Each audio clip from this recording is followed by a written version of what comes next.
CMD news నా పేరు కామాక్షి. ముందుగా నేటి వార్తా విశేషాలు. హుస్నాబాద్ నియోజకవర్గాన్ని రాష్ట్రంలోనే ఆదర్శవంతమైన నియోజకవర్గంగా తీర్చిదిద్దుతామని మంత్రి పొన్నం ప్రభాకర్ తెలిపారు. సిద్దిపేట జిల్లా హుస్నాబాద్ మండలంలోని కూచనపల్లిలో 21.30 లక్షల వ్యయంతో నిర్మించనున్న చెక్ డ్యాం ఫీడర్ ఛానల్ నిర్మాణానికి మంత్రి శంకుస్థాపన చేశారు. కూచనపల్లి నుంచి హుస్నాబాద్ వెళ్తుండగా మార్గ మధ్యంలో తాటివనం దగ్గర ఆగిన మంత్రి తాటి ముంజలు స్వయంగా తీసుకుని తిని కార్యకర్తలకు పంపిణీ చేశారు. అనంతరం హుస్నాబాద్ పట్టణంలో కొత్త చెరువు, ఎల్లమ్మ చెరువు, పల్లె చెరువు అభివృద్ధి పనులను అధికారులతో కలిసి పరిశీలించారు. ఎల్లమ్మ చెరువు కట్ట సుందరీకరణ అభివృద్ధి పనులపై ఆరా తీశారు. పనుల్లో నాణ్యత ఉండాలని అధికారులకు సూచించారు. చెరువులో నిర్మితమవుతున్న గ్యాస్ బ్రిడ్జి పనులు పరిశీలించి కట్టపై గ్రీనరీ ల్యాండ్ పై అధికారులకు పలు సూచనలు చేశారు.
ఇలా కూడా పెట్టేద్దాం. పెట్టేస్తే అందరు వచ్చిన వాళ్ళకి ఓపెన్ చేసుకున్నారు, ఫ్రీ ఉంటుంది. చిన్న చిన్న వేస్ట్ చెట్లు తీసేయండి, మిగతా చెట్లు ట్రిమ్మింగ్ చేయండి, కనబడాలి ఇడికే.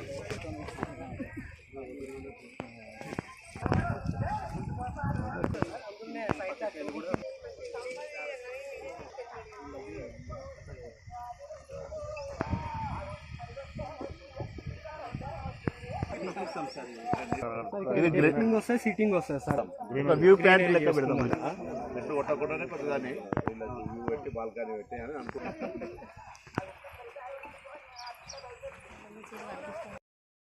చూస్తూనే ఉండండి CMD న్యూస్. మా న్యూస్ నోటిఫికేషన్స్ అన్ని మీకు రావాలంటే ఖచ్చితంగా CMD న్యూస్ ని సబ్స్క్రైబ్ చేసి బెల్ ఐకాన్ ని క్లిక్ చేయండి. మాలిని దేవి మల్టీ స్పెషాలిటీ హాస్పిటల్, క్రిస్టియన్ పేట, 5వ లైన్, కావలి. డాక్టర్ గుట్టిపాటి మాలిని దేవి MBBS MS OBGY కాన్పులు మరియు గర్భకోశ వ్యాధి నిపుణులు. మాలిని దేవి మల్టీ స్పెషాలిటీ హాస్పిటల్ నందు అందించు వైద్య సేవలు: సాధారణ కాన్పులు, సిజేరియన్లు, లాప్రోస్కోపిక్ ద్వారా గర్భసంచికి సంబంధించిన ఆపరేషన్లు, ట్యూబెక్టమీ, పిల్లలు లేకుండా operation, high risk pregnancy, ectopic pregnancy మరియు గర్భసంచి నీటి బుడగలు, గర్భసంచి జారిన ఆపరేషన్లు, రొమ్ముగడ్డలకు చికిత్స, నెలసరి ఇబ్బందులకు చికిత్స, మెనోపాజ్ సమస్యలకు చికిత్స చేయబడును. స్త్రీలకు సంబంధించిన అన్ని సమస్యలకు చికిత్స చేయబడును. పిల్లలు లేని వారికి ప్రత్యేక చికిత్స కలదు. ముఖ్య గమనిక: మా హాస్పిటల్ నందు కాన్పోయిన తరువాత తల్లి బిడ్డను ఉచితంగా మా వాహనంలో క్షేమంగా ఇంటికి చేర్చబడును. మా హాస్పిటల్స్ ప్రత్యేకతలు: ICU, lab, AC and non AC rooms, 24 గంటలు మెడికల్ షాప్. ప్రతి రూమ్ నందు వేడి నీటి సదుపాయం కలదు.